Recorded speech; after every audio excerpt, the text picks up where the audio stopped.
எனக்கு இன்றைக்கி காம்பாகும். நான் பாட்டில் வீட்டில் அக்கடான்னு உட்காந்துருந்தேன். அப்போது தான் நண்பர்கிட்டேருந்து ஒரு கால் வந்துச்சு.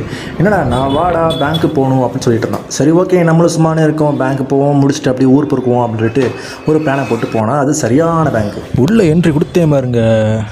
நம்ம ஊரில் அந்த சின்ன சின்ன பேங்க்காக இருக்கும், ஈஸியாக போயெலாம் வரலாம். இது என்னென்னா லக்கி பாஸ்கர் படத்தில் வர நல்லா பெருசாக இருந்துச்சு பேங்க்கு. அப்புறம் உள்ளே போயிட்டு என்கொயரி தேவையான எல்லாத்தையும் கேட்டு முடிச்சுட்டு அப்படியே ஃபுல்லாக சுற்றி பார்த்து வெளில வந்தோம்.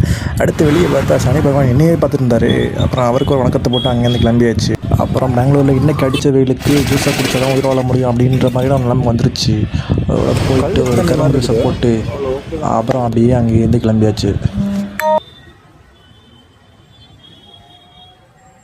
இவன் பேர் தான் கன்வரி. இவன் ஒரு லக்கி சாம்ப். இவன் கூட விளையாடிட்டு இருக்கும்போது பொழுது முழுசாக ஓடி போச்சு.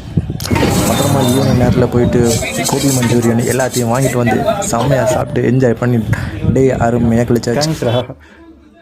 முட்டு கொடுக்கலாம் தப்பு இல்லை, ஆனால் இந்த அளவுக்குலாம் கொடுக்கக்கூடாது. இப்படி வச்சு ஸோ யம்மி.